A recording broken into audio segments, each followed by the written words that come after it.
세상이 당신을 모른다 하여도 주님은 안녕하세요. 인도네시아에서 날아온 비둘기의 박만호 오영인 선교사입니다. 네, 샬롬. 일주일 만에 다시 인사를 드리게 되었는데요. 반갑습니다. 네, 벌써 일주일이 지났는데요. 시애틀 복음방송을 진행하니 시간이 참으로 빠르게 흐르는 것 같아요. 네, 그렇죠. 네, 그럼 먼저 오늘 첫 곡을 보내드릴 텐데요. 오늘 첫 곡은 신금을 울리는 해금 연주곡이죠. 고주희 씨의 그 맑고 환한 밤중에를 전해드리겠습니다.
네, 고주희 씨의 감미로운 해금 연주곡 아주 잘 들었습니다. 저희가 지난주에 첫 방송을 하고 나서 오영인 선교사님과 라디오 진행에 관해서 많은 의견을 나눴죠? 네, 맞습니다. 아무래도 저희가 선교 현장에 있다 보니까 라디오 프로그램 진행도 좀 더 선교 현장의 생생함을 전달할 수 있으면 하는 것이 저희들의 바람이고요.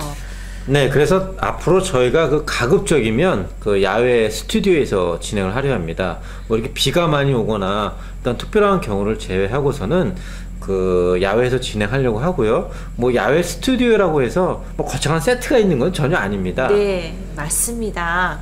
카메라와 노트북 등 방송 녹음을 위한 최소한의 장비만 준비되면 저희가 사역하는 이곳 인도네시아에서 이곳저곳 옮겨 다니면서 선교 현장의 소리를 전해드리도록 할 예정이고요. 네. 앞으로도 이제 방송을 진행하다 보면 동네 주민들께서 떠드는 소리나 또 닭 울음소리, 개 짖는 소리도 들으실 수 있을 거예요. 네, 뭐 지금도 사실 모기가 굉장히 지금 날개 들어가지고 네. 이 모기 잡느라 오영희 선생님이 말씀하실 때 네. 제가 모기 잡느라 난리가 났었는데 앞으로 뭐 오영희 선교사님께서 말씀하신 것처럼 저희 방송은 선교 현장의 소리를 최대한 전해드리도록 약속을 드리겠고요. 오영희 선교사님, 오늘의 두 번째 순서는 무엇이 준비되어 있나요? 네, 오늘 두 번째 순서는 매주마다 하나씩 선보이는 기획 프로그램으로서 오늘은 사진 한 장 속에 감추어진 예수님의 이야기를 찾아서 떠나보는 사진 속 이야기인데요.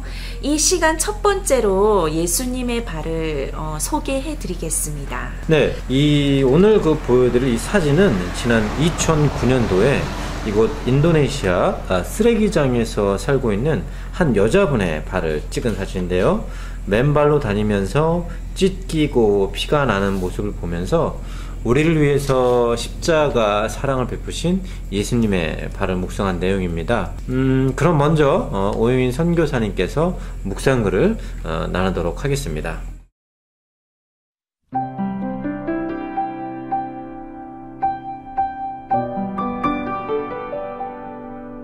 당신의 웃음소리가 들립니다. 나를 만난 그 기쁨에 이기지 못해 당신은 나를 향해 환한 미소를 지으셨습니다. 그리고 나를 향해 손짓을 하셨죠. 나에게로 오라. 나는 당신이 내게 쏟는 그 관심에 마음이 끌렸습니다. 당신을 따라다니는 길은 참으로 즐거웠습니다. 당신이 들려주는 이야기는 이 세상의 이야기가 아니었습니다. 내 마음의 근심도 당신과 있으면 평안을 찾게 되었고, 나의 무식함도 당신과 있으면 지혜 있는 자가 되어 당신을 닮아가는 듯 했습니다. 그리고 당신은 죄인들과 가난한 사람들 틈바구니에 앉아 그들과 항상 함께 있었고, 그들과 먹을 것을 함께 나누어 먹었습니다. 당신의 걸음은 그렇게도 바빴습니다.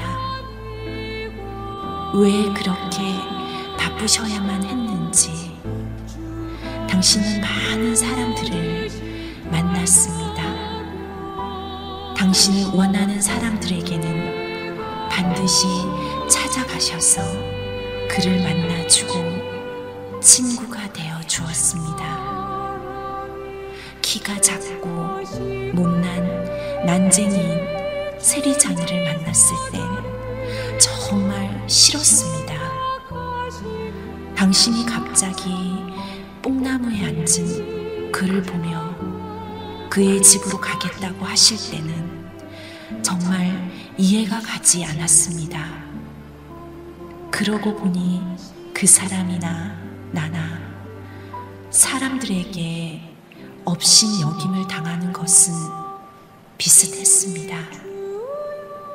더 이해가 가지 않는 것은 어떤 젊은 여자가 자신의 값비싼 향유를 깨고 자신의 머리카락으로 당신의 발을 씻었을 때 저는 정말 깜짝 놀랐습니다.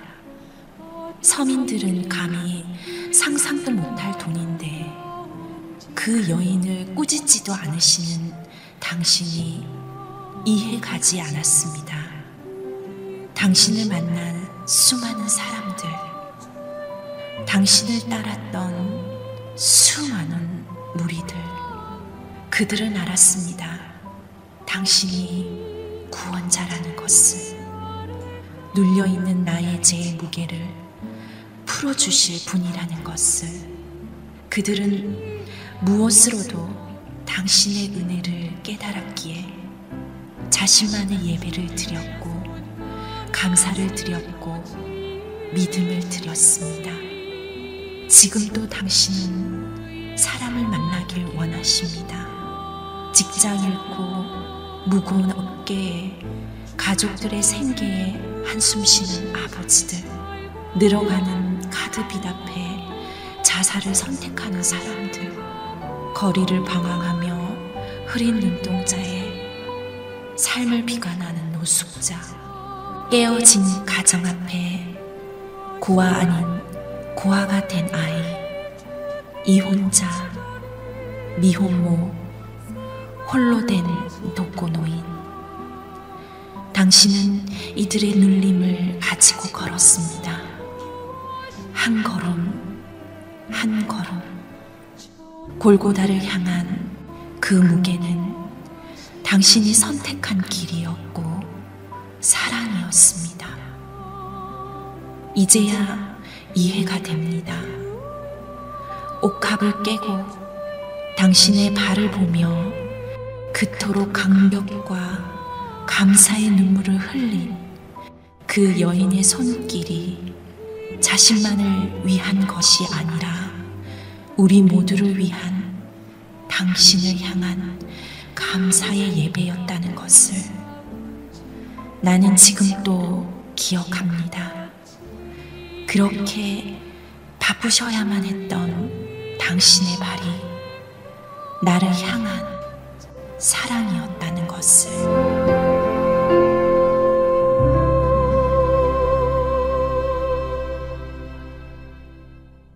네, 오영인 선교사님의 감동적인 묵상글과 나레이션이있는데요. 인도네시아의 한 시골 쓰레기촌에서 만난 발을 통해 예수님의 사랑을 만날 수 있게 해주신 오영인 선교사님께 다시 한번 감사드립니다.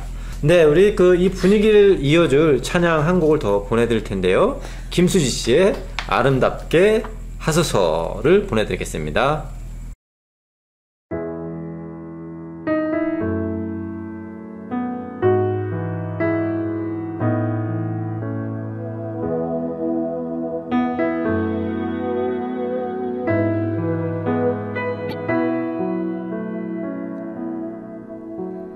너무 아름다워요. 당신의 모습이 빛나고 있어요.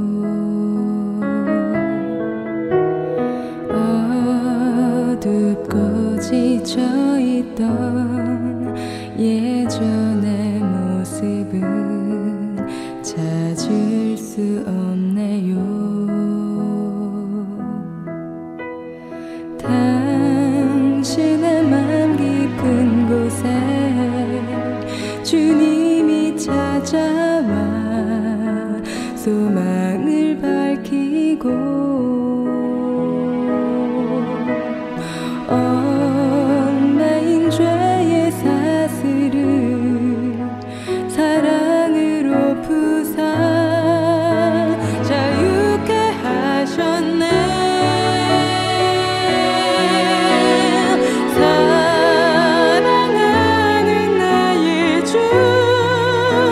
날 사랑하셔서 저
한심한 맘 깊은 곳에 주님이 찾아와 소망을 밝히고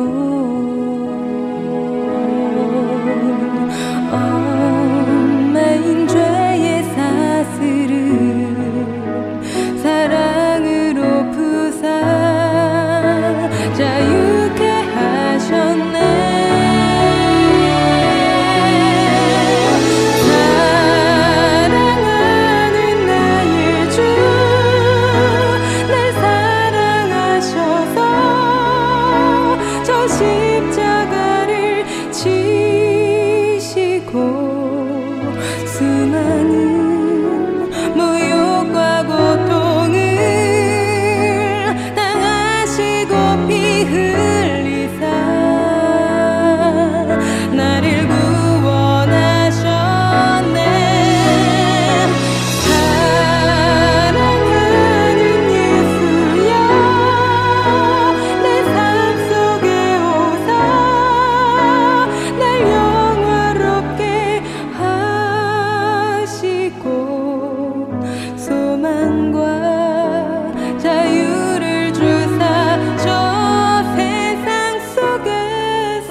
안녕하세요. 인도네시아에서 날아온 비둘기 오영인 선교사예요. 지난주에 이어 일주일 만에 다시 인사를 드리게 되었는데요. 오늘은 이곳 현지인들의 삶에 대해서 소식을 전해드리겠습니다. 이곳에는 작은 이슬람 사원 무솔라 1개와 초등학교에는 학생 수에 비해 학교 건물과 선생님들이 부족해서 오전, 오후반으로 나누어서 수업을 하고 있는 상황입니다. 그리고 이곳은 아직 가정에서 사용하는 집 전화는 들어오지 않는 상태이고요. 마을 사람들은 한 1000명 정도 되는 그리 작지만은 않은 시골 동네예요. 저희는 이곳에서 마을 결혼식이나 장례식 등의 행사에 참여하고 있고 사진 선교를 하고 있기 때문에 마을 사람들은 저희를 거의 다 기억하고 있습니다. 이제 오늘 보내드릴 소식은 현지인의 삶 중에서 직업에 관한 내용인데요. 이곳에 사는 대부분의 현지인들의 직업은 남자는 운전기사나 경비원이고요. 여자는 파출부입니다. 대부분의 가정이 4명에서 5명으로 자녀가 2-3명 정도 되어 보입니다. 보통 운전기사의 경우 한 달에 월급이 한국 돈 20만 원 정도이고요. 경비원의 경우는 그보다 적은 13만 원 정도가 됩니다.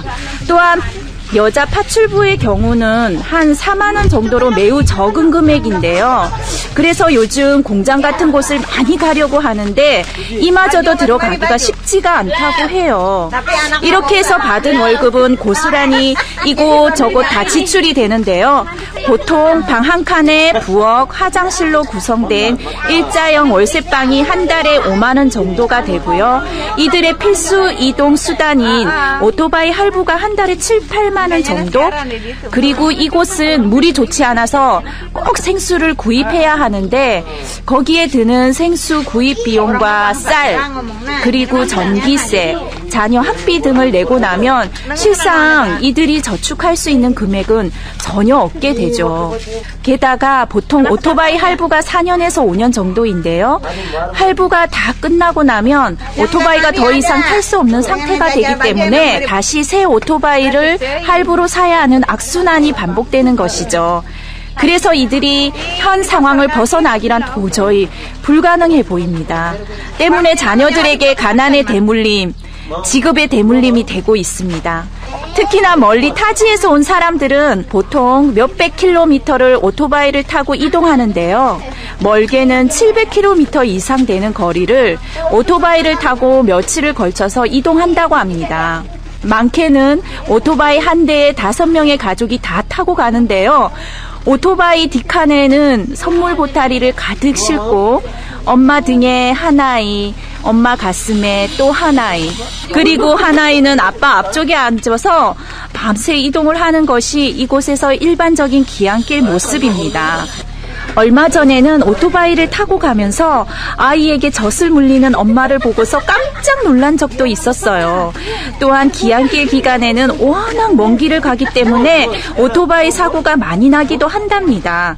무엇보다도 저희는 문화선교센터 사역을 통해서 이들에게 지급을 바꿀 수 있는 전문 지급 교육을 하려고 해요. 그래서 좀 더 나은 삶을 살 수 있도록 기회를 부여하며 결국 예수님을 전하는 복음의 접촉 기회로 삼을 예정입니다. 이상 인도네시아에서 오영인 선교사였습니다. 네, 수고해주신 오영인 선교사님 감사합니다.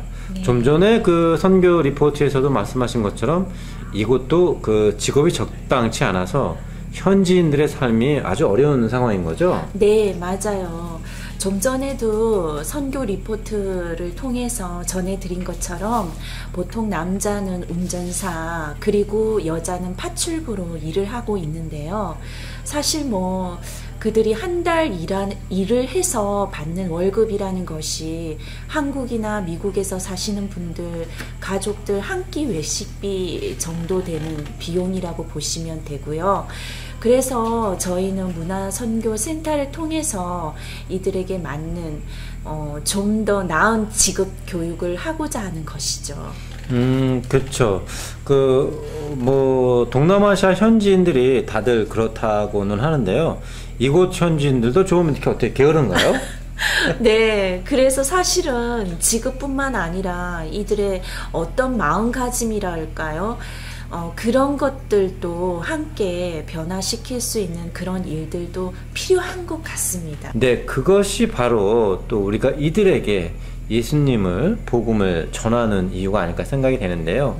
이들이 예수님을 만난다면 주 안에서 꿈을 발견하게 되고 희망을 갖게 되어서 결국 그것을 통해서 이들이 삶을 대하는 태도가 좀 더 적극적으로 바뀌지 않을까 생각을 합니다.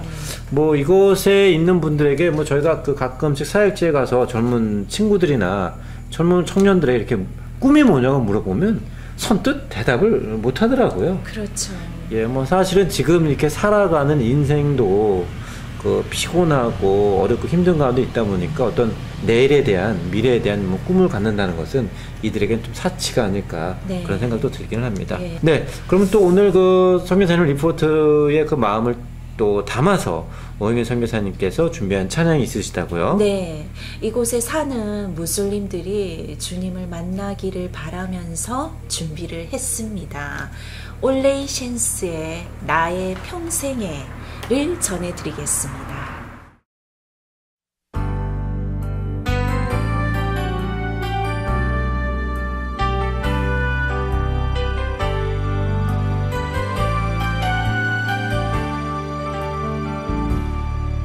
나의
네, 찬양 잘 들었고요. 뭐 찬양을 듣는 중간에도 계속적으로 좀 모기가 달게 들어가지고 저희가 아주 힘든 가운데 네, 그렇습니다.